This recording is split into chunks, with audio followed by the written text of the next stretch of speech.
Bom dia.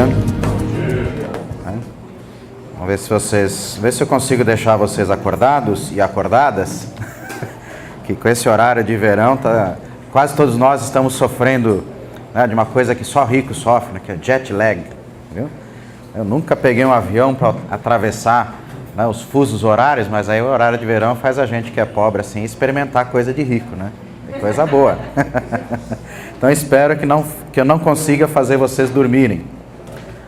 Bem, é uma oportunidade, acho que extremamente importante para a gente, como Faculdade Unida, Coneres, e gente que está trabalhando com ensino religioso no Espírito Santo, esse primeiro simpósio. Porque a gente já percebeu que tem uma prática de ensino religioso, não só no Brasil, mas em particular aqui no Estado, que tem conquistas muito significativas, mas também ainda tem algumas dificuldades, né? E nós precisamos então lidar com isso. Então, simpósios sempre são momentos interessantes para discutir a realidade, né? Para problematizar a realidade e para tentar colocar em contato, né, os estudos acadêmicos e as práticas sociais, as práticas didáticas, as práticas educacionais, né? Então, acho que é muito bom que a gente esteja começando a fazer, né, e espero que o primeiro seja realmente primeiro, né, o primeiro de uma longa série, né, de simpósios, se anuais ou bienais, seja lá qual for a periodicidade, em que nós possamos continuar estudando o tema, né? Bom, dito isso, vou direto aqui para a minha fala. O tema é Aproximações a uma epistemologia da religião.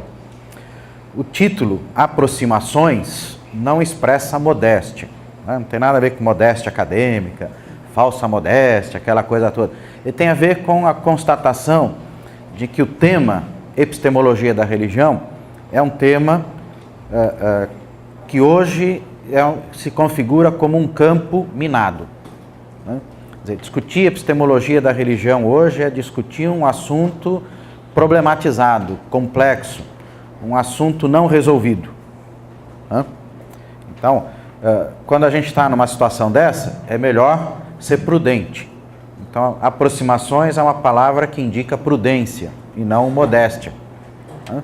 Porque neste momento, no começo do século XXI, Brasil, estudos acadêmicos de religião, aquela coisa toda, nós não temos condições de oferecer respostas cuja durabilidade seja relativamente longa, né?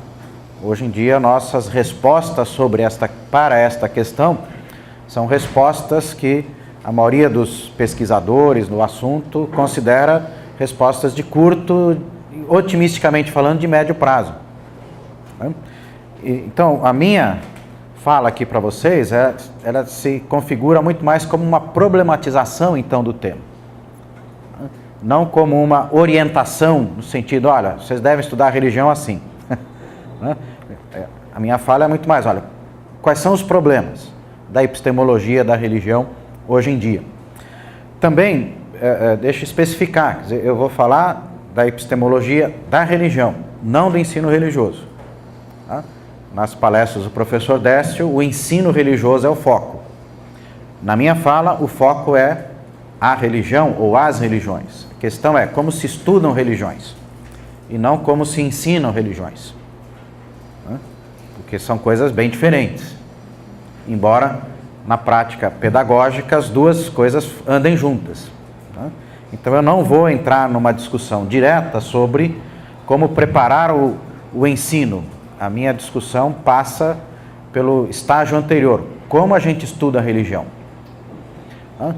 Porque professores e professoras do chamado ensino religioso escolar precisam conhecer religião, precisam conhecer as religiões, né? Então, como é que essas pessoas estudam as religiões?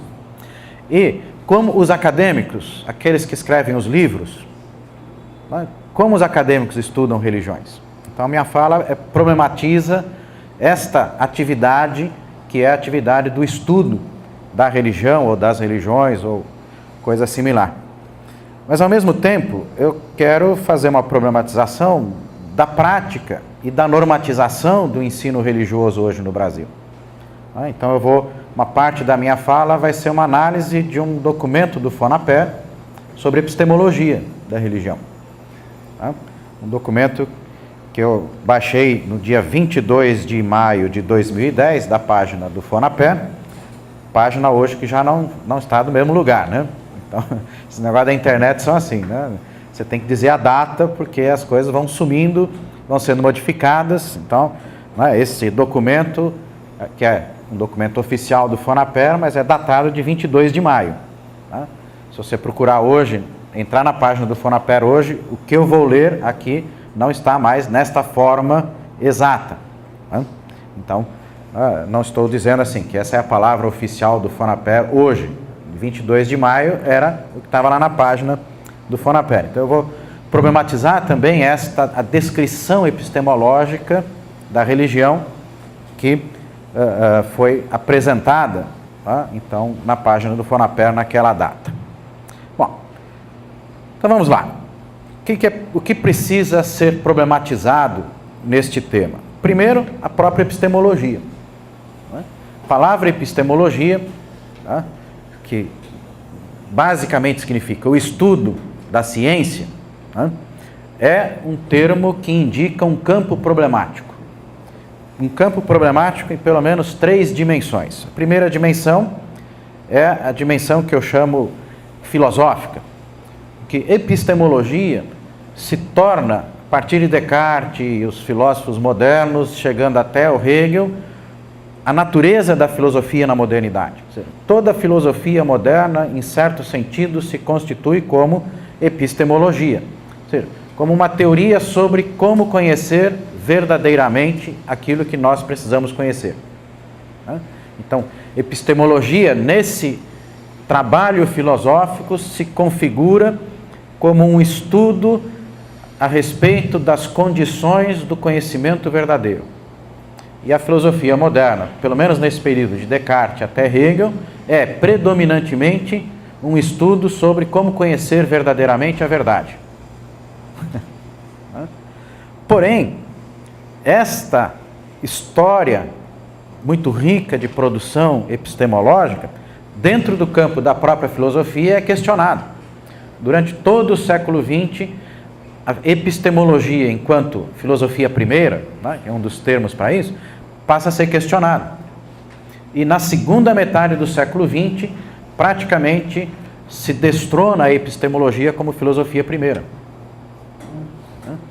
Ou seja, em outras palavras, nós temos hoje, dentro do campo filosófico, uma grande disputa pela própria natureza da filosofia. E se nós olhamos para autores que se tornaram os nomes principais no final do século passado, Derrida, Foucault, Habermas, Hort, Levinas, quer dizer, autores de linhas muito diferentes, todos eles, de um modo ou de outro, dizem que filosofia primeira, se é que ela existe, não é epistemologia, mas ética. Levinas claramente diz isso.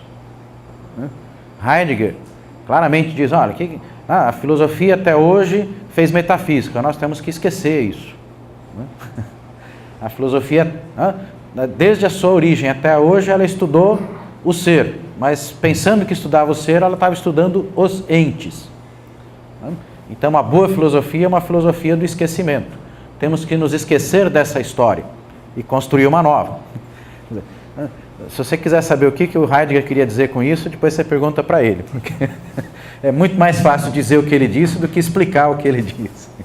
Mas, enfim, epistemologia, se eu penso como uma prática filosófica, se eu a analiso como uma prática filosófica, é uma prática contestada. Uma prática que está pluralizada, problematizada, que está questionada. Então, discutir epistemologia é um risco hoje. Que epistemologia nós vamos discutir? A epistemologia forte, cartesiana, kantiana, hegeliana, epistemologia de cunho denso? Ou vamos estudar uma epistemologia fraca, como Vatimo, Hort, Habermas, Davidson? Então, esse negócio não é tão simples como parece. Bom, mas eu não vou ficar gastando muito tempo com esse negócio de filosofia, não. Já paro por aqui. Isso cabe em outros momentos. Agora, a epistemologia é problematizada num segundo aspecto. Com o passar do tempo no mundo ocidental, a epistemologia também se especializa como filosofia da ciência. A partir do momento em que epistemologia não é tão claramente filosofia primeira, ela se torna uma disciplina filosófica, o estudo da ciência. Então, se você procurar aí nas livrarias, nos catálogos de livrarias, catálogos de bibliotecas, você vai encontrar uma infinidade de livros com o título, livros e artigos com o título Filosofia da Ciência. E até uma certa data aí, 1980, mais ou menos, isso era muito tranquilo. Quase todo mundo sabia que a filosofia da ciência é aquele conhecimento que explica para a gente como é que se faz ciência de verdade, que estuda o que os cientistas fazem. Nos anos 80 para cá, porém, surgiu uma nova maneira de estudar a ciência, que em português a gente não tem um nome bem definido, mas em inglês chama-se de Science Studies, literalmente, uma tradução literal, os estudos da ciência, que não são apenas filosofia da ciência, mas uma maneira de olhar para a ciência semelhante à maneira como os antropólogos estudam as culturas. Ou seja, os Science Studies começaram a fazer uma pergunta que a filosofia da ciência não fazia. A pergunta era, como é que um cientista trabalha? Porque a filosofia da ciência perguntava sobre as condições de conclusão, de pesquisa, de argumentação da ciência. Os Science Studies fizeram uma outra pergunta. Isso é muito bonito, mas como o cientista no laboratório, no instituto de pesquisa, na universidade, faz o seu trabalho? E aí, começando a pesquisar o cotidiano da atividade científica, se descobre que o cientista, apesar de toda a história da ciência moderna dizer que a ciência é uma atividade objetiva, definida pelo método, pelo objeto, os estudiosos da ciência, dos Science Studies, mostraram para nós uma coisa óbvia, que quando o cientista, que é um ser humano, está fazendo o seu trabalho, ele continua sendo uma pessoa. E por mais objetiva que seja a constituição do método da sua ciência, é uma objetividade subjetiva. Quando o cientista vai fazer a pesquisa lá sobre o DNA, se o cientista estiver frustrado, isso aparece na pesquisa. Ou seja, cientista tem sentimento. Durante toda a história da ciência moderna, ou da epistemologia, ou da filosofia da ciência, se pressupôs que o cientista é uma pessoa especial, que não tem sentimento, que não tem religião, que não tem ética, ou que tem essas coisas todas, mas deixa do lado de fora do laboratório. Não é possível. Então você imagina, imagina o seguinte, nós temos agora lá na Europa um laboratório de pesquisa que tem um super acelerador de partículas, e que supostamente, teoricamente, é capaz de explodir o mundo, Se o pessoal não trabalhar direito ali, alguns autores dizem, olha, esse negócio é perigoso, Então imagina o seguinte, o camarada que aperta os botões ali, chega no domingo à noite, briga com a esposa, é assaltado, apanha da amante, houve um sermão bravo daqueles assim do pastor que deixa o cara doido. Segunda-feira de manhã ele vai trabalhar. Que botão ele vai apertar? Dizer, não, o cara não acorda segunda-feira de manhã e veste a identidade de cientista e joga fora a sua identidade de ser humano. Então, os Science Studies, desde as suas origens até agora, é um campo novo, eles têm tentado entender isso, até que ponto é possível fazer ciência nesse modo chamado objetivo de fazer ciência. Nesse sentido, os Science Studies concordam com essa nova maneira da filosofia de fazer uma epistemologia fraca. O Richard Hort, por exemplo, que é um desses filósofos da filosofia fraca, ou qualquer nome que a gente queira dar, ele diz que a tarefa da filosofia é ajudar as pessoas a tratarem os cientistas do mesmo jeito que a filosofia ensinou as pessoas a tratarem os padres e pastores. Como? Dizendo não para eles. Dizendo para o padre, para o pastor, a filosofia na modernidade é isso. O que uma pessoa racional tem que dizer para um padre e para um pastor? Ele diz, olha, o sermão foi muito bonito, mas eu não concordo. Ou, se eu concordo, que pode até concordar, eu só concordo por causa disso, daquilo outro. Ou seja, não aceitar a palavra do padre, do pastor, como palavra autorizada, mas como palavra humana. Bom, só que os padres e pastores, mais ou menos aprenderam que a palavra deles é disputada, né? Ontem o Zé Adriano mencionou isso, pelo menos uma vez na fala dele, né? Hoje em dia os pastores, padres, etc., já estão percebendo que esse negócio da minha igreja é uma coisa complicada. Mas agora também os cientistas começaram a perceber que se o padre, o pastor, o sheik, o imã, seja lá quem for, não tem a palavra autorizada verdadeira, também o cientista não tem. Então o Hort escreve dizendo, olha, só que os cientistas acharam que eles podiam ocupar o lugar desses anteriores detentores da verdade, mas eles não podem. Então o trabalho do filósofo, o trabalho do cientista que estuda a ciência, é ajudar nós, seres humanos normais, a dizermos não para o cientista. Assim, ó, não, eu não aceito a sua palavra como palavra final, vamos discutir. Naquilo que tem a ver com as decisões importantes da minha vida, a gente vai discutir. Eu sempre gosto de dar, para falar sobre isso, o exemplo do médico, da medicina, não das pessoas, não dos médicos enquanto seres humanos, mas enquanto os detentores do saber da medicina. Você vai a um consultório médico, normalmente, o médico falou, você aceita. Pode aceitar, não. Mas como é que eu não vou aceitar? Eu não estudei medicina. Estuda, não medicina, estuda o seu corpo, estuda a doença que você tem. Por exemplo, eu viro e mexo, tenho pedra nos rins. Quando eu morava em Londrina, a cada 2 anos tinha uma pedrinha. Começou baixinho, eram pedrinhas pequenas. Lá nos consultórios dos médicos que eu frequentava, os caras mostravam as pedras assim, e falei, gente, como é que um ser humano consegue carregar pedra, não no rim, mas já na bexiga, na vesícula, pedra desse tamanho.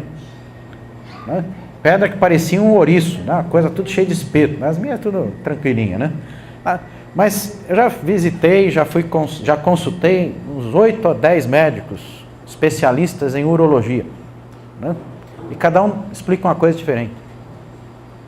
Depois de alguns anos, o que eu fiz? Vou estudar esse negócio, o que é cálculo renal? Aí comecei a ler livros de medicina que tratam do assunto.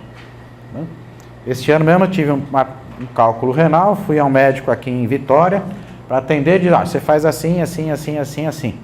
E eu tinha recém lido um livro de primeiro mundo, médicos da Suíça, e eles diziam tudo diferente. Aí eu perguntei, doutor, que não é doutor,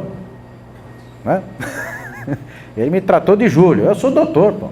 Ele não é doutor, mas a gente é obrigado a tratar ele de doutor. Tudo bem, não tem problema. Doutor, por que o senhor não me recomenda tomar um remédio dilatador, vasodilatador? Eu disse, não, isso não pode. Aí parei aí, Falei, eu vou discutir com ele, eu poderia dizer, olha, no livro tal, dos autores assim, assim, assim, eles recomendam que toma vasodilatador. Só estou dando esse exemplo para mostrar para vocês que a ciência, conforme ela é ensinada, ainda preserva muito dessa mentalidade que o cientista tem a verdade e que os não cientistas são leigos, e o leigo, então, por definição, não tem a verdade. O pessoal assim, mais antigo, deve se lembrar de um quadro dos programas antigos do Jô Soares, em que ele é um médico, diz, não conversa com leigo. Quer dizer, não conversa com leigo, leigo não sabe. Então, Science Studies, filosofia da ciência, cada vez mais ensinam para a gente que o cientista faz muita coisa boa, mas ele não é dono da verdade. Então, epistemologia não pode ser, ciência não pode ser entendida como uma atividade que produz verdade indiscutível. Produz verdade discutível. Terceira área em que a epistemologia é uma área problemática é a área que a gente pode chamar de paradigmática. Se eu pensar epistemologia enquanto um paradigma de conhecimento, não só científico, mas de conhecimento em geral, nós temos hoje uma grande tensão entre o paradigma moderno disciplinar, ou seja, um modo de fazer conhecimento que é baseado em disciplinas científicas, que é baseado na filosofia moderna que distingue sujeito de objeto, né? E define ciência pelo lado do objeto, não pelo lado do sujeito. Esse paradigma é contestado pelos paradigmas da complexidade e da emergência. O paradigma da complexidade diz, olha, o estudo disciplinar é muito limitado. Por quê? Todo o mundo, a realidade que nós estudamos é complexa.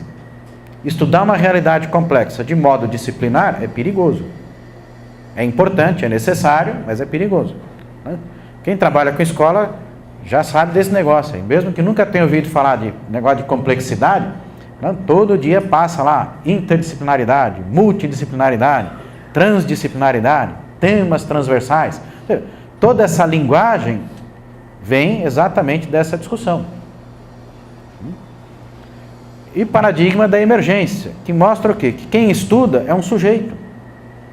E que o sujeito que estuda e o objeto que é estudado, ambos possuem uma história.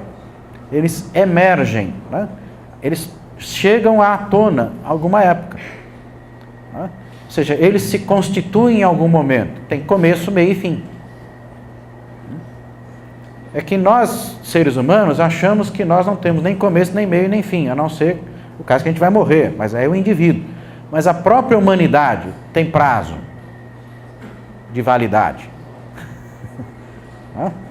Se você olhar do ponto de vista das pesquisas científicas, o ser humano tem uma datação de origem, ainda bastante contestada no campo da ciência. Eu lembro que quando eu estava estudando primeiro grau, na minha época era primário, né? Eu estudei na época que tinha escola primária. Depois eu descobri que no meio do caminho eu estava no primeiro grau. Aí a escola primária virou primeiro grau. Então eu fiz primário, admissão, ginásio, colegial. Aí já virou primário, ginásio, depois já virou ensino fundamental, médio, eu já nem sei mais o que acontece, né? Quando eu estava estudando nesse período arcaico, eu descobri que o ser humano era o Homo sapiens. A gente, nas teorias evolutivas, o homem, o ser humano como a gente conhece hoje, é o Homo sapiens. Antes do Homo sapiens tinham os outros Homo. Né? Naquele tempo o Homo era só, né, o latim para homem. Né? Hoje o Homo é muito mais do que o latim para homem. Né? A gente estudar o Homo hoje é um negócio mais complicado. Agora, se você lê hoje um trabalho de teoria evolutiva, você vai descobrir que o Homo sapiens é um elo, e que depois do Homo sapiens tem o Homo sapiens sapiens. E como vão faltando as palavras... Bom, então, quando é que começa esse negócio que nós chamamos de humano? E vai terminar? Um dia? Bom, em tese, tudo termina. Tudo se transforma. Ciência, né? Paradigma. Esse humano que nós conhecemos pode mudar. E hoje nós vivemos uma época em que essa transformação pode ser feita até por nós mesmos. Ou seja, que garantias nós temos que essa turma inteligente que decodificou o genoma não vai fazer besteira? Porque a história da ciência mostra que a turma inteligente que fez ciência no passado acertou, mas também fez muita besteira. Está aí toda a poluição, né, a crise ecológica, que mostra que eu não estou mentindo sozinho. Está vendo? O campo da epistemologia é um campo problematizado.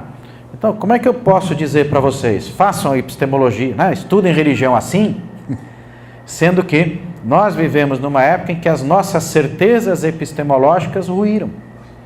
E nós agora estamos tentando reconstruir a epistemologia ou os modos de produzir conhecimento verdadeiro.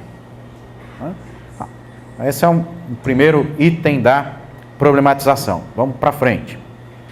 Segunda maneira como o tema é problemático, é complexo, é a própria prática do que aqui no Brasil e em outros lugares do mundo se chama de ciência da religião.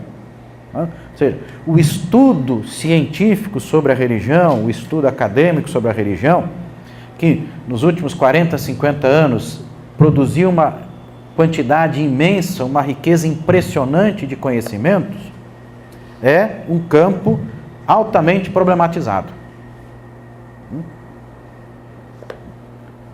Ou seja, os praticantes da ciência da religião ainda não chegaram a acordo sobre o que eles fazem. Se olhar, por exemplo, se nós olharmos do ponto de vista dos programas de pós-graduação credenciados pela CAPES sobre o tema, nós vamos descobrir que há uma grande discussão se o que o pessoal faz é ciência da religião. Então, prestem atenção na minha pronúncia, né? Ciência da religião, se o que eles fazem é ciências da religião ou ciências das religiões ou ciência das religiões ou ciência ou ciências de alguma outra coisa. Então, veja, os próprios programas de pós-graduação aqui no Brasil, se você entrar lá na página da CAPES e olhar para os títulos, né, eles são diversificados. Então, isso é uma questão. Né? Quer dizer, por exemplo, aqueles nos programas que defendem ciência das religiões ou da religião, bom, mas que ciência é essa que estuda a religião? Existe uma ciência específica? Né? Se existe, qual é? Né? Qual é o nome dessa ciência? Bom, matemática é uma ciência, filosofia, geografia, né? Algumas dessas áreas do saber a gente tem um nome bem claro. Agora, se eu chamo ciência da ou ciência das religiões, é porque eu ainda não sei bem o que é, né? Eu não tenho nome, então eu digo, é a ciência de alguma coisa. Né? O próprio uso da expressão ciência ou ciências de já indica, né, um campo em construção. E se, de novo, nós olhamos para os programas de pós-graduação em ciência da religião no Brasil, nós descobrimos que eles são apenas programas da área de humanidades. Tem filosofia das religiões, você pega as linhas de pesquisa, né? Eu tenho aqui no papel anotados, eu não vou ler todos para a gente não perder muito tempo. Tem linha de pesquisa, filosofia da religião, psicologia da religião, sociologia das religiões, religião e política, religião e educação. Agora, nenhum programa de pós-graduação específico no Brasil tem linhas de pesquisa em neurologia da religião, estudos evolutivos da religião, estudos cognitivos da evolução, psiquiatria da religião, neurobiologia da religião. Quer dizer, a prática no Brasil de estudo científico da religião é apenas uma prática da área das humanidades. Então, uma série de ciências que estão estudando a religião já há um bom tempo não têm entrado ainda, né, nos programas de ciências da religião praticados no Brasil. Agora, tem departamentos de universidades brasileiras que estão estudando a religião com essas outras ciências. No Nordeste brasileiro, não me lembro agora qual universidade federal, me fugiu da memória, existem grupos de pesquisa que são reconhecidos internacionalmente fazendo estudos neurológicos sobre religião. Pessoal que publica nas grandes revistas internacionais de estudos científicos, que são revistas muito concorridas, né? Só que você vai nos programas de ciência da religião, quase ninguém sabe que esse grupo existe. Você vai nos programas de ciência da religião, ninguém está estudando nenhuma tomografia, nenhuma ressonância magnética, do cérebro das pessoas religiosas, mas em outros lugares do mundo se estuda a religião assim. Então veja, o campo das ciências da religião é um campo rico, produziu muito conhecimento, mas ainda é um campo novo, ainda está em construção. Então nós não podemos ficar tranquilos, achar que o que a gente já sabe é suficiente. Não, o que a gente já sabe é bom, mas não é suficiente. A questão não é jogar fora o que se sabe, pelo contrário, a gente tem que aproveitar essa riqueza imensa de conhecimento produzido. mas ela precisa ser problematizada. De uns 2 anos para cá eu comecei a ler com mais atenção, com mais cuidado, essas obras, né, de estudos cognitivos, estudos evolutivos da religião, psicologia evolutiva e tal e coisa, né? E é uma coisa complicada, né? Porque eu passei a minha vida inteira estudando teologia e ciências humanas. Agora, depois de velho, tem que aprender a linguagem de biólogo, de neurólogo, etc e tal, né? De teóricos da evolução. Dá um trabalho, né? Você tem que aprender os termos técnicos, mas é um trabalho interessante e compensador. Agora, o complicado é que eu descobri nesses livros aí que esse pessoal diz o seguinte: olha, a turma que tem estudado religião é uma turma muito legal, só que estuda só um pedacinho. Você tem que estudar a religião assim como você estuda outras áreas da vida humana. Tá? Como é que se estuda então a religião como uma atividade natural? Mas a gente não estuda assim? Não, a gente estuda, nós temos estudado a religião como uma atividade cultural. Os estudos de religião que nós temos feito, especialmente no século passado e agora, partem da premissa que religião é uma atividade cultural. Bom, esses outros estudos a que eu estou me referindo, e que eu sou um iniciante, estudam a religião como uma atividade natural. É diferente da atividade cultural. Ou seja, atividade não da mente, mas atividade do corpo, do cérebro, atividade dos neurônios, da massa cinzenta, da massa esbranquiçada, seja lá qual for o nome que ele dá para essas coisas todas aí. Bom, parece a mesma coisa, mas não é. A linguagem é outra, o modo de conhecer é outro, as perguntas são outras, os resultados também são outros. Não são antagônicos, contraditórios, não são resultados que negam os outros estudos, mas que complementam. Em alguns casos, questionam limites, em outros casos, mostram vias inadequadas. Mas todos esses estudos a que agora me refiro, eles ainda não encontraram, no Brasil pelo menos, um espaço significativo nos programas de ciência da religião. É um campo novo, tem muita coisa para desenvolver ainda. Agora, um outro problema, e aí eu vou encerrar essa parte das ciências da religião, que a gente enfrenta aqui no Brasil, é a polêmica ciência da religião-teologia. Não é só coisa da ciência da religião no Brasil, mas todo o Ocidente. Quer dizer, por quê? Qual é a diferença entre ciência da religião e teologia? Bom, tem várias definições que vão mostrar essas diferenças.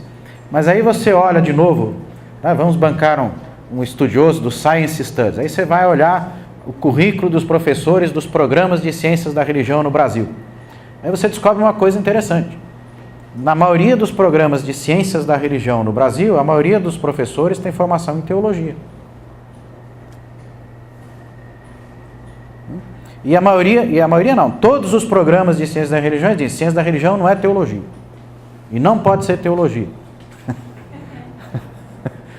Bom, não é e não pode ser, mas os professores são, a grande parte deles, com exceção da Federal da Paraíba, que foi mencionada ontem, todas as demais escolas, inclusive a Federal de Juiz de Fora, todas as demais escolas têm no seu corpo docente a maioria dos professores, ou se não a maioria, a grande parte dos professores, teólogos. Ou seja, são híbridos. Nosso projeto aqui da Unida, de um mestrado profissional em ciência da religião, está nesse mesmo caminho. Uma boa parte dos nossos professores aqui é teólogo. A gente é híbrido. É um híbrido de teólogo e cientista da religião. Então, você escreve um livro de teologia e um de ciência da religião. Quando você escreve livro de teologia, você tem que vestir a identidade do teólogo. E quando você escreve o livro de ciência da religião, ou o artigo, você tem que vestir a identidade do cientista da religião. Parece uma coisa fácil, mas não é tão fácil assim, né? Porque quando você escreve o artigo ou o livro como teólogo, você usa a linguagem confessional. Você usa a linguagem da sua tradição religiosa. Quando você escreve o artigo ou o livro de ciência da religião, você tem de usar uma linguagem transconfessional ou supraconfessional, aí complica. Onde é que está essa linguagem, né? Bom, então aí é um ponto aí que eu encerro essa parte aqui dos programas de ciências da religião, né? Programas de ciências da religião são híbridos ainda, a maioria, né? Só para lembrar também, tirando o Federal Juiz de Fora, a Federal da Paraíba, todos os demais programas de pós-graduação em ciências da religião são de escolas confessionais. Das universidades católicas, das PUCs, da Universidade Metodista e da Universidade Presbiteriana Mackenzie. E alguns deles, o pessoal da CAPES diz, isso aí não é bem ciência da religião, isso aí é teologia, vocês estão enganando a gente. Chama de ciência da religião, mas o que faz é outra coisa. Isso é né? No âmbito da AMPTECRE, Associação Nacional de Programas de Pós-Graduação em Teologia e Ciências da Religião, essa é uma discussão muito interessante e muito quente. E aí eu gosto de brincar com a turma, né? Falar, não é AMPTECRE, é AMPTECRE. Aí os pessoal da ciência da religião fica doido, porque cientista da religião não pode crer. Então, né? Se você chama AMPTECRE de AMPTECRE, a turma da ciência da religião fica doida. Por quê? Como é que você estuda uma coisa sem crer? É que a palavra crer no campo das ciências virou um palavrão, né? Uma palavra pejorativa. Aí eu volto lá para a filosofia. Se eu pegar a filosofia pragmatista, neopragmatista, por exemplo, todo conhecimento é crença. Então não dá para diferenciar crença de ciência. Você tem uma crença construída cientificamente, você tem uma crença construída pelo senso comum, você tem uma crença constituída pela adesão religiosa. Então tudo é crença. Então você vai estudar a validade específica de cada crença, mas você não vai contrapor, fazer uma hierarquia de crenças verdadeiras e crenças falsas. Bom, agora vamos, o que eu acho que talvez seja o mais viável e mais útil para vocês que estão ouvindo aqui, que é problematizar a epistemologia da religião do ponto de vista da prática do ensino religioso. E aí, uma via para fazer essa problematização foi adotada ontem, por exemplo, embora o objetivo não fosse problematizar a questão, mas ontem o Adriano, a professora Ruth, a irmã Rita, né, presidente do CONERES, acho que é a Eliane que falou ali com o membro do CONERES, todas e todo, né? Na língua portuguesa está um negócio, 3 mulheres e um homem falar, e a gente usa o pronome, né, no masculino. Então, todas, nada, nenhuma afirmação aí sobre a identidade de gênero do Adriano, todas mostraram que o contexto e a prática do ensino religioso no Brasil ainda sofrem de uma doença, que é a doença da intolerância. A dona Ruth estava falando, o negócio de ensinar a religião era terrível, essa foi a palavra que a senhora usou, né? Eu estava, quando eu comecei, fui diretora da escola, o ensino religioso era uma coisa terrível. A palavra certinha. Os católicos de um lado, os batistas do outro, os metodistas do outro, não pode. Se eu ensino religião a partir das divisões institucionais, eu vou criar ódio, ressentimento, intolerância, desrespeito. Então tem que ensinar a religião ecumenicamente. O estudo interreligioso. Veja, nós temos uma atitude embutida dentro de nós. Que religião é uma coisa polêmica. Mesmo quem diz que não, cientistas da religião, por exemplo, conheço vários cientistas da religião que dizem que o cientista é neutro, mas o cara não gosta de um monte de religião. No Brasil tem um cientista da religião que tem o prazer de escrever nos seus artigos e nos seus livros que ele tem um ouvido musicalmente irreligioso. E ele é um weberiano que diz, olha, o mundo foi desencantado, agora a gente precisa reencantar. Como é que a gente reencanta o mundo? Esquece a religião, deixa ela mortinha ali. A gente vamos reencantar só pela arte. É um estudioso da religião que acha que a religião tem que acabar. Onde é que está a neutralidade aí? Ou, esse eu não vou dar o nome, né? Porque é colega da gente aqui no Brasil, está lá na CAPES, né? Tem poder e tal. Vou dar o nome de um Richard Dawkins, um biólogo evolutivo. O Richard Dawkins é um cientista reconhecido enquanto cientista. Aí o cara escreve uma dezena de livros e uma centena de artigos sobre religião, em que ele para de fazer ciência e faz proselitismo. Ele diz, a religião é a pior coisa que podia acontecer para o ser humano. Todas as desgraças da humanidade vêm da religião. Mas não tem nada de científico nisso. É intolerância pura, preconceito puro. Agora, esse é um preconceito travestido de ciência. Né? Então não é só pessoas religiosas que praticam intolerância religiosa. Também pessoas supostamente não religiosas são religiosas.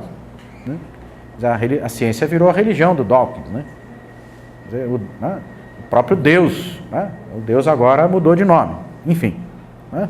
Então, e o contexto, como o Adriano mostrou bem para a gente ontem, o campo religioso brasileiro é um campo de muita mudança. Agora, não só de mudança, mas pior ainda, ou mais especificamente ainda, é um campo de competição. Porque se fosse um campo em mudança apenas, seria uma coisa muito legal. Né? A gente vai descobrindo um monte de coisa nova, né? Religião nova, jeito novo de praticar religião, aquelas coisas todas. Não, o Adriano mostrou bem isso ontem.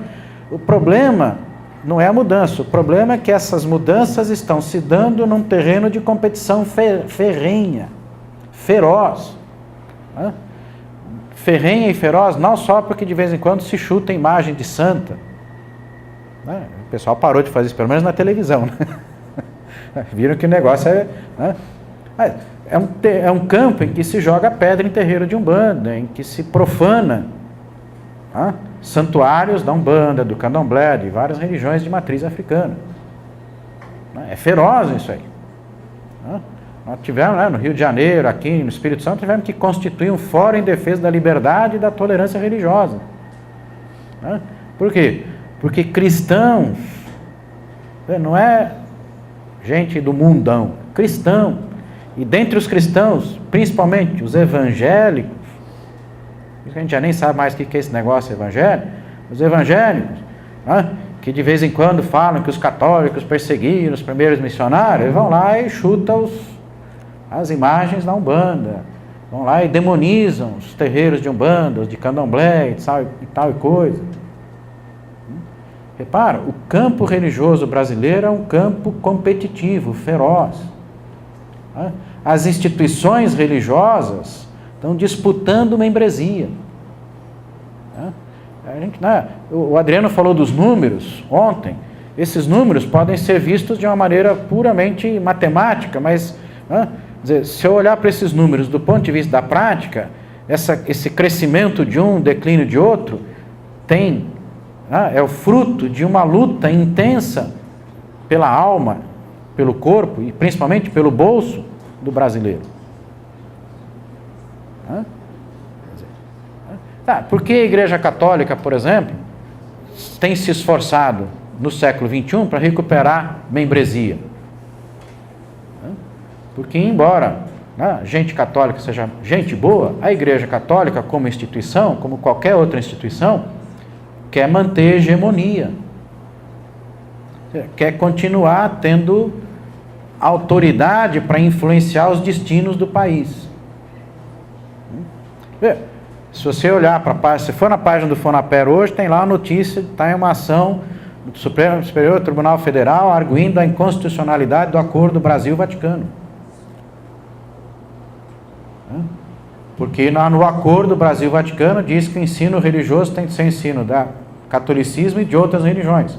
Quando a lei, a LDB, foi lida ontem, o ensino é não confessional, não proselitista.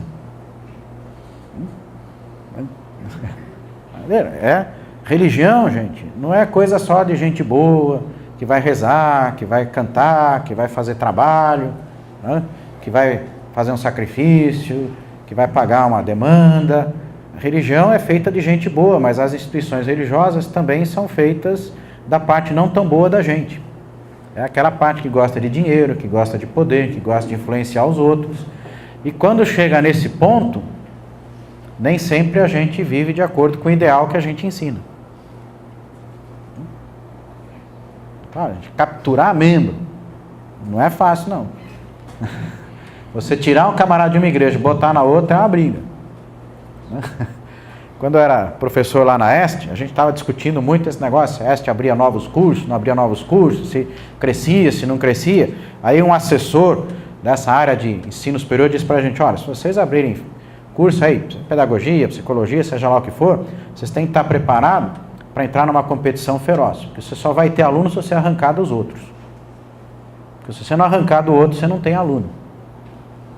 Aí o pessoal lá da ESC é tudo pastor, pastora, teólogo e tal, a gente ficou assim, e agora? A gente nem sabe fazer isso. Teólogo é tudo bobinho assim, né? A gente pensa que Deus manda direto assim os alunos pra gente. Aí um belo dia a gente descobriu que, não, tá, Deus manda, mas o mercado, né, faz a intermediação. Então o cara quando vai escolher a escola de teologia que ele vai estudar, Deus vocacionou, mas o bolso ajuda a decidir, né? O mercado futuro ajuda a decidir. Bom, se eu estudar naquela escola, a minha igreja não me ordena. Se eu estudar naquela escola, eu não posso fazer uma pós-graduação, né? Porque lá não tem diploma reconhecido. Aí, né, entre a vocação divina e a parte prática de estudar, tem a realidade. E a realidade é competitiva, é conflitiva. Então, veja, esse é o contexto do ensino religioso escolar no Brasil. E não adianta a gente achar que os professores e as professoras de ensino de religião na escola estão alheios a esse contexto. Ontem já, né, foi dito aqui, né, por uma membro do CONER, ainda está cheio de lugar ainda aqui no Espírito Santo e no Brasil inteiro, em que o professor de ensino religioso faz catequese. Eu nunca fui professor de ensino religioso, né? Então o pessoal brinca, eu não sei como é que é, eu nunca fui professor de criança, a não ser na igreja, né? É outra história, escola dominical é uma maravilha, né? Se você é professor dessa molecadinha aí, espertinha, que chega com 6, 7 anos na escola e já manda na gente, já aprendeu, né, uma cidadania invertida, né? Tem todos os direitos, não tem nenhuma responsabilidade, e que depois passa nos 10, 11 anos, além de mandar na gente, também dá uns tabefes, aquelas coisas assim, é complicado você ensinar a criançada. E essa criançada tem religião. E quem ensina também tem religião ou não, né?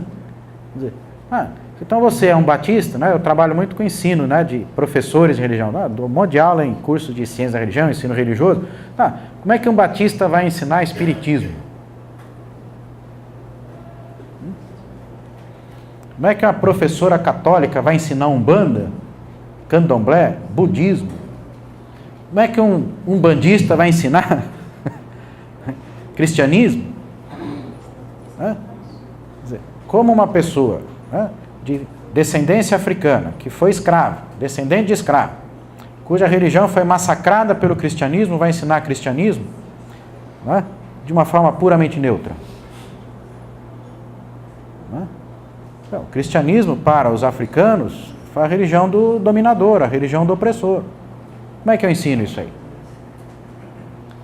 Mas o cristianismo não é assim, foi um erro. Sim, foi um erro, né? Mas é diferente você dizer que uma coisa foi um erro quando você participa de quem pratica o erro. Outra é quando você sofre o erro. Né? Então, para os professores e professoras de ensino religioso, a questão, para mim, a questão mais importante não é nem a questão do conteúdo, é a questão ética. Como foi levantado ontem aqui. É a atitude. Então, como ser uma pessoa ecumênica? E como, então, ter uma epistemologia ecumênica? Isso é um desafio, né? A gente ainda está aprendendo. Bom, tem ainda 17 minutos para terminar. Então agora eu vou fazer o seguinte, eu vou terminar olhando para um documento do CONER, do FONAPER, do CONER, já ia, né? Aquele documento lá da página do dia 22 de maio. Né? Eu vou começar com o lado melhor do documento. Licença um minutinho aqui.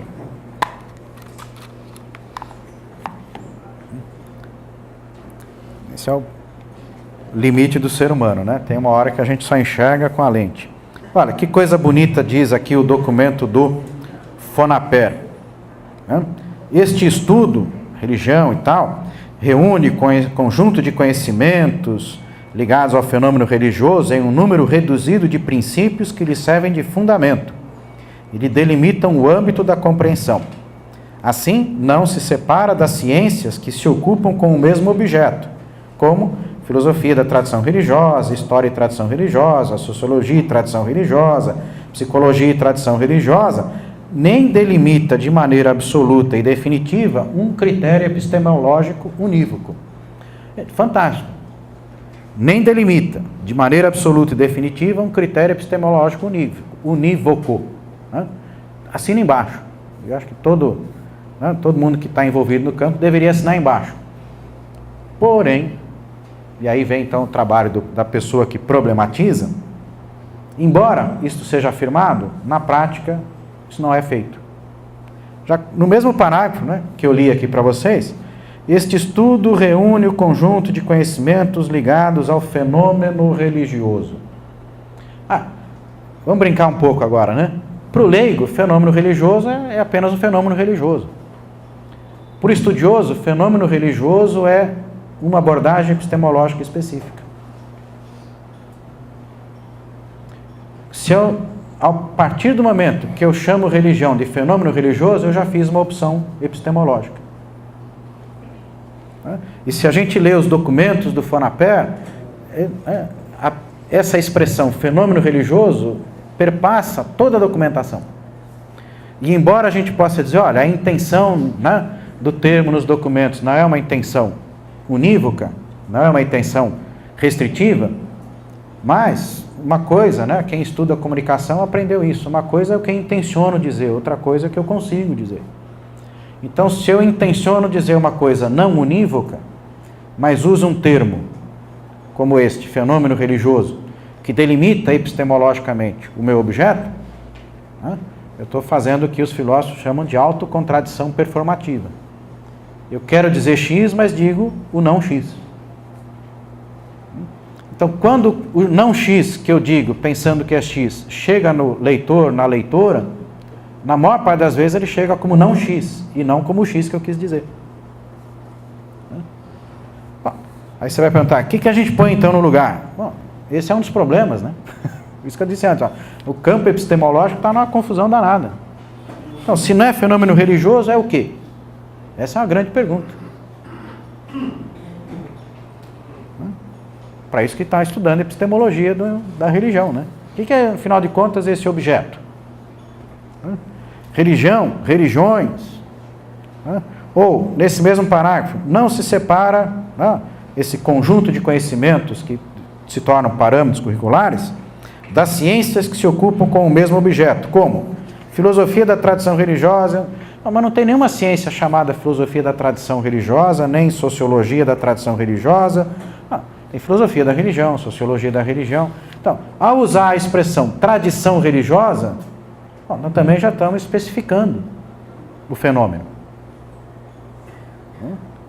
Tradição religiosa pressupõe religiões que têm uma durabilidade no tempo e no espaço, que tem uma forma institucional.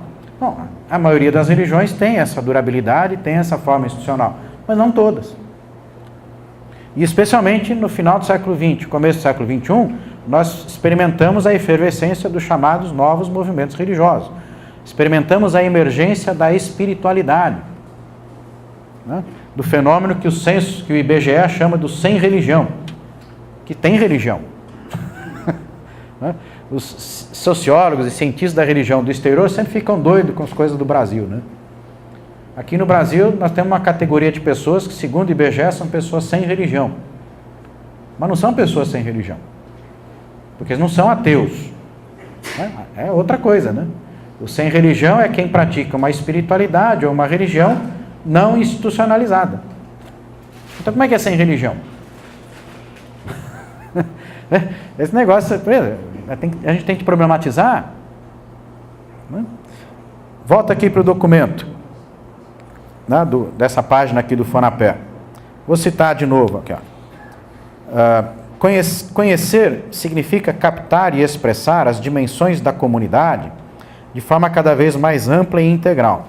Por isso, à escola compete integrar dentro de uma visão de totalidade os vários níveis de conhecimento: o sensorial, o intuitivo, o afetivo, o racional e o religioso. Que epistemologia é essa? Na maior parte das discussões epistemológicas não se define o conhecimento por esses níveis. E a grande maioria dos epistemólogos não atribuiria um caráter tão próprio ao conhecimento religioso. Quer dizer, não atribuiria um caráter epistêmico ao conhecimento religioso.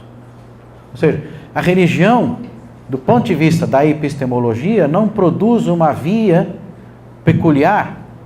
Quando eu digo, e quando eu escrevo, que o religioso é uma via, um nível de conhecimento, eu estou fazendo uma afirmação epistemológica, né, que, embora possa até ser correta, né, é problemática. Bom, é problemática não só do ponto de vista da ciência, mas da prática. Qual é a via do conhecimento religioso? É a nossa cristã, né, de ouvir a revelação? Ou é a budista?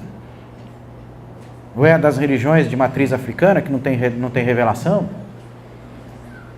O conceito de revelação não faz parte. A via é a via salvífica? Bom, a maioria das religiões do mundo não é salvífica. Percebe? Quer dizer, quando num documento oficial de um fórum que normatiza, nem sempre é obedecido, mas ele normatiza o ensino religioso, e ele diz que existe um nível de conhecimento religioso, eu estou criando uma polêmica, né, entrando numa situação muito delicada. Por quê? Porque quem lê isso aqui pode achar que, então, sendo religioso, tendo um conhecimento da religião a partir da sua própria confessionalidade, isso é epistemologicamente correto. E pode achar univocamente que isso é correto. Eu não estou, eu estou problematizando. Eu não tenho a resposta. Continua. Documento. Assim, o conhecimento religioso, enquanto sistematização de uma das dimensões de relação do ser humano com a realidade transcendental, com T maiúsculo, está ao lado de outros conhecimentos que, articulados, explicam o significado da existência humana. É bonito, né? Eu quase assino embaixo. Mas isso aqui é ocidental cristão. Ora, sistematização. A maioria das religiões não sistematiza. O cristianismo é que tem um afã sistematizador. Outras religiões produzem conhecimento religioso sem sistematizar, no sentido epistemológico do termo sistematizar. Sistematização de uma das dimensões da relação do ser humano com a realidade transcendental.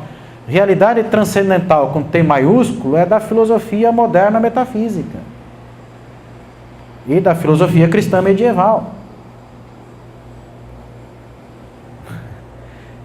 E, para muitos cientistas, você dizer realidade transcendental é uma contradição em termos.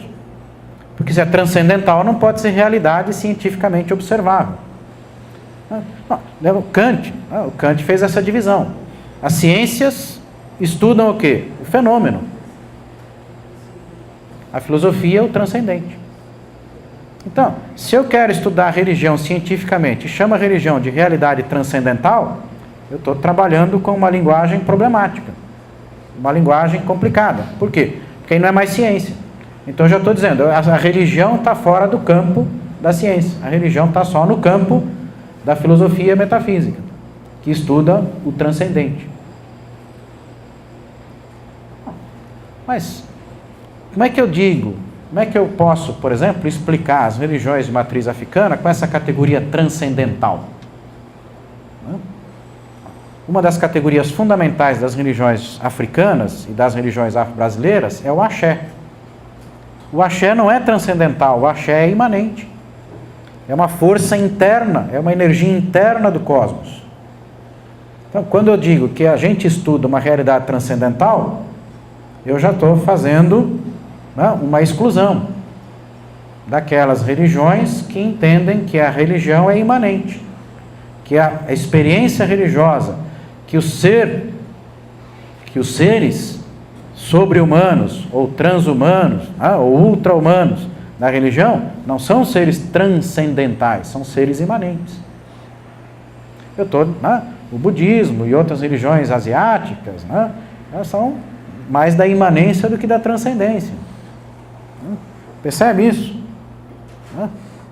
Estou problematizando, continuo problematizando, né? Cito mais um trechinho aqui do documento. O ensino religioso contribui para a vida coletiva dos educandos na perspectiva unificadora que a expressão religiosa tem, de modo próprio e diverso, diante dos desafios e conflitos. Por que a religião tem uma dimensão unificadora? Quer dizer, o que é uma dimensão unificadora? É você tratar dos problemas econômicos, políticos, éticos, de lazer, etc. e tal, sob um único ponto de vista. Bom, o que caracteriza a democracia é exatamente não ter perspectiva unificadora.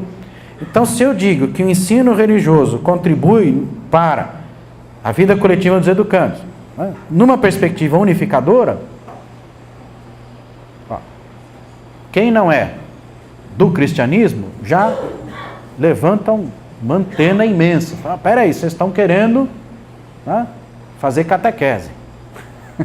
Que é exatamente o oposto do que o Fonaper sempre tem defendido. Quer dizer, não percebe? Quer dizer, embora a prática de gente ligada ao Fonaper, aos conselhos estaduais, seja uma prática ecumênica, o documento não é ecumênico no sentido amplo do termo. É cristão. E nesse caso, uma perspectiva unificadora é uma parte do cristianismo. Tudo bem que isso é matizado quando diz que a religião faz isso de modo próprio e diverso. Não, mas nem todas as religiões visam unificar a realidade. E nos estados laicos, nas sociedades laicas, unificar a realidade do ponto de vista da religião não é aceitável, legalmente nem moralmente.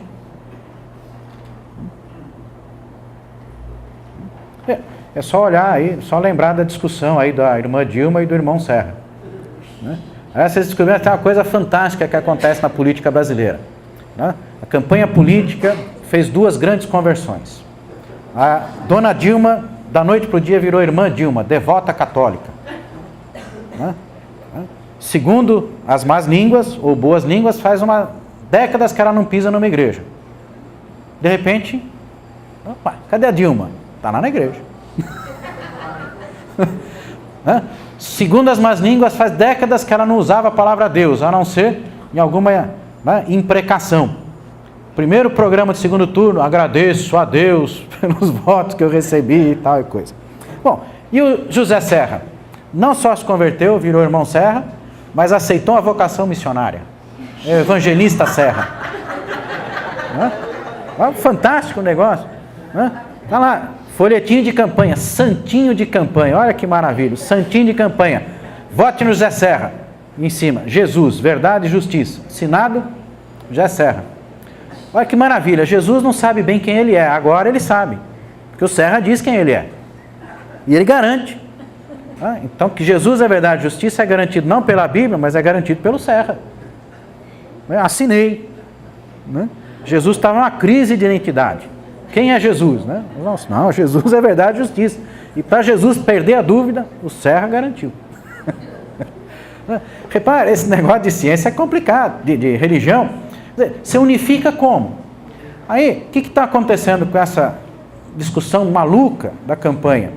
Os ateus, pessoas das religiões de matriz africana, as pessoas sem religião estão mandando um monte de e-mail, documento, carta, dizendo, peraí, Nós não temos nada a ver com essa discussão aí, nós não queremos ser governados pela irmã Dilma, nem pelo missionário Serra. Nós queremos ser governados ou pela cidadã Dilma ou pelo cidadão Serra.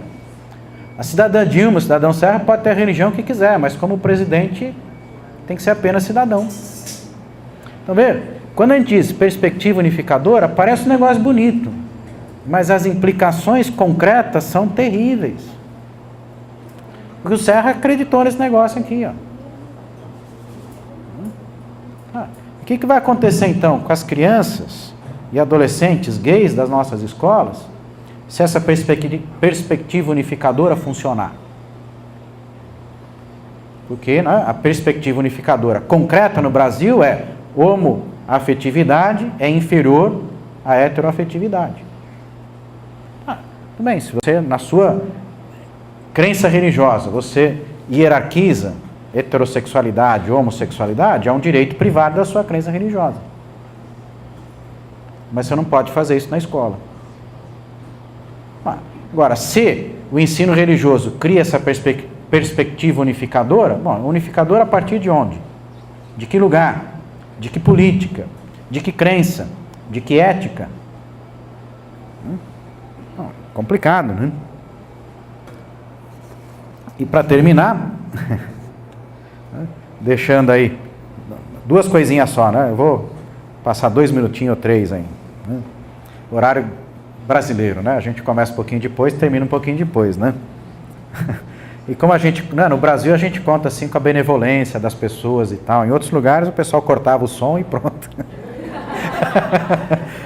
Só mais 2 coisinhas. O documento diz aqui, quando você vai fazer então os parâmetros curriculares, os conteúdos são estabelecidos a partir de filosofia, história, sociologia, psicologia e tradição religiosa. Mas por quê? Por que não da teologia? Por que não da neurologia?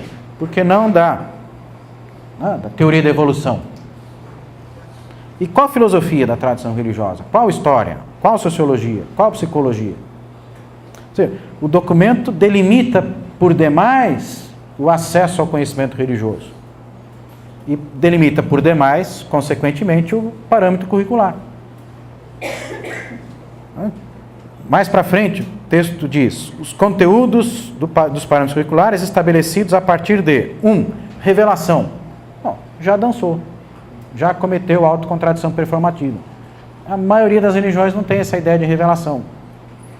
Então, se eu estabeleço os conteúdos dos parâmetros curriculares a partir da revelação, eu já não sou mais ecumênico. Eu já estou falando uma linguagem que não é a linguagem da minha intenção. Revelação, história das narrativas sagradas. História das narrativas sagradas é muito mais interessante. Mas, de novo, sagrado é um conceito ocidental. Sagrado e profano. Você vai nas maioria das religiões antigas, do mundo inteiro, não tem conceito sagrado. Esse conceito sagrado. Estuda, por exemplo, a Bíblia. Antigo Testamento, Novo Testamento, não existe conceito sagrado na Bíblia. É que a gente confundiu santo, que é um conceito judaico-cristão, com sagrado. Não, sagrado é um conceito antropológico, fenomenológico, de uma determinada... Santo é outra coisa, é um conceito religioso. Para o judeu-cristianismo, para o judaísmo, para o cristianismo antigo, não existe diferença entre sagrado e profano. Tudo é sagrado. Por quê? O mundo foi criado por Deus. Então, nada do que Deus criou pode ser profano. Então, o que existe são comportamentos que profanam o sagrado. Mas categoria do sagrado não é a mesma coisa que categoria do santo. Então, será que a gente sabe que tem essa diferença? Não. Histórias das narrativas. Bom, história das narrativas e tal. Contexto cultural, maravilha, né? Toda religião se dá num contexto cultural.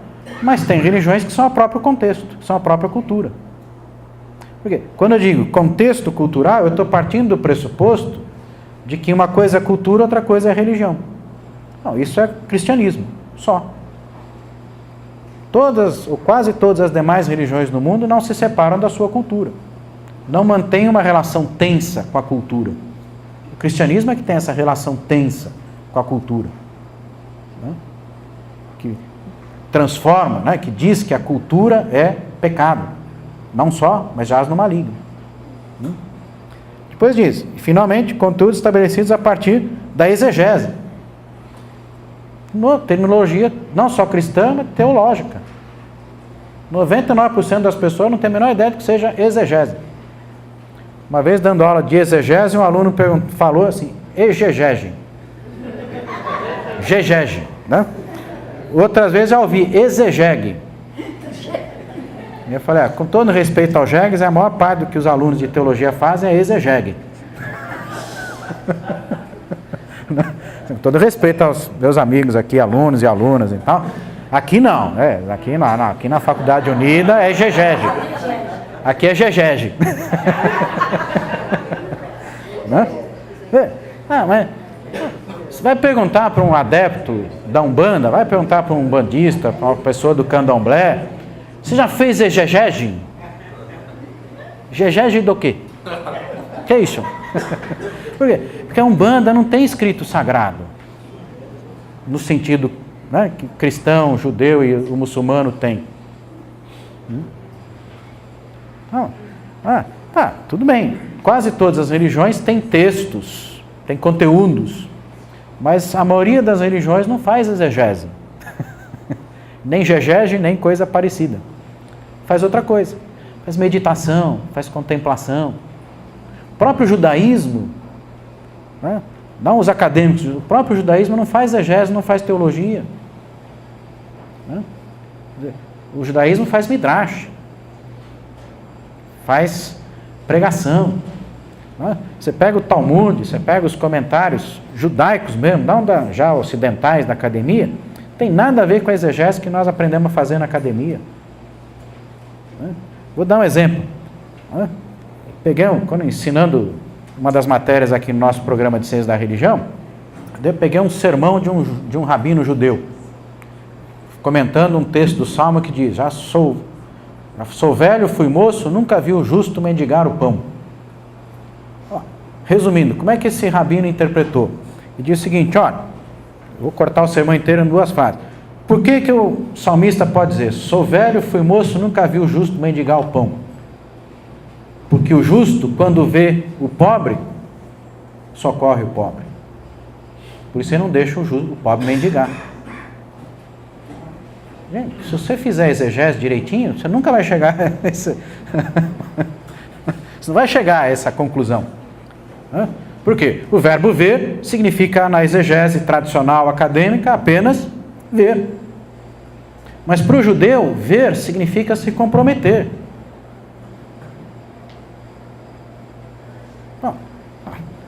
Se você vê um justo mendigar o pão, você diz, eu não sou. Se você é justo e vê alguém mendigar o pão, você não é justo.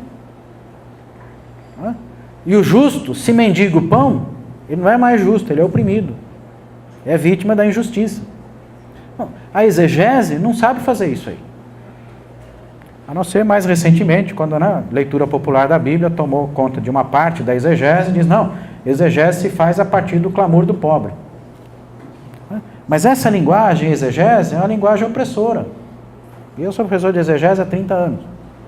Então eu estou me culpando por essa linguagem aqui junto. Não estou dizendo que os outros fazem isso. Não, nós, cristãos, acadêmicos, que fazemos exegese.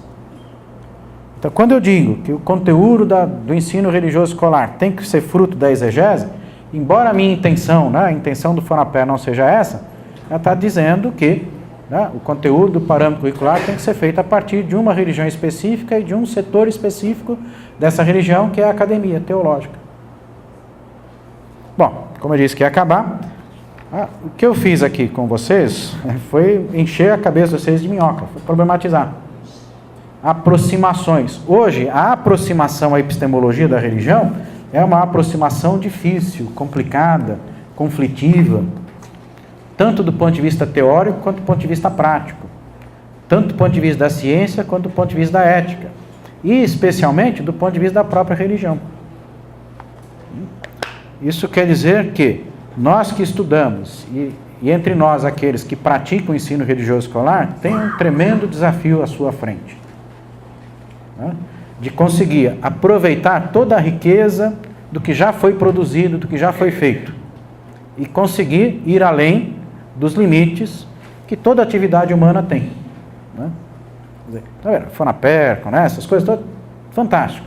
Não estou aqui negando o valor imenso de toda essa contribuição. Só estou dizendo, vamos aprender com tudo isso aqui, mas vamos continuar problematizando aquilo que nós fazemos. Tá? Terminando de uma forma cristã, toda crítica tem de nascer de uma autocrítica.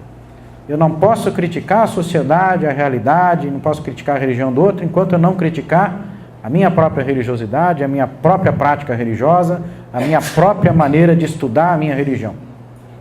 O que eu fiz, então, nessa palestra foi uma expressão de autocrítica, né? Como um convite a vocês manterem os sentidos da autocrítica aguçados. Por isso eu não ofereci nenhuma resposta concreta sobre como se faz com esse estudo verdadeiro da religião. Né? Isso é uma coisa que nós vamos ter que construir, né? No cotidiano da nossa prática como pessoas religiosas, da nossa prática como docentes, seja do ensino religioso, seja da preparação de professores para esse ensino. Obrigado.